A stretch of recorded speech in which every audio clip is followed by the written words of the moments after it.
Hi, welcome to another new video. I hope you guys doing really well, and in this video I'm going to talk about how to record and add voiceover in CapCut PC. So having said that, let's dive into the main topic. So as you can see, we are already in our CapCut platform, and in here we just going to upload a clip over that place. So let's go on to the downloads, and I have some clip over my desktop, so I'm going to choose those up. So here I will select this one, and the main thing is how we can add the voiceover.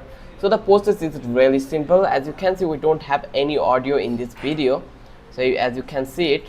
So first of all, we just need to go over here into the bottom.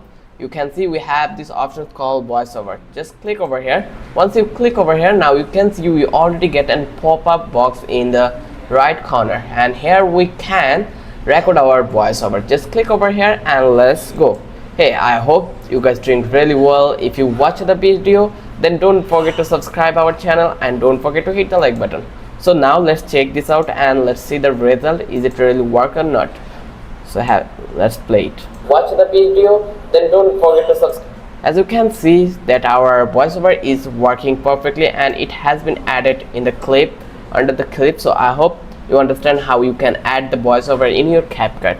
If you love this video, then don't forget to subscribe our channel and don't forget to hit the like button. Till then, have a good day.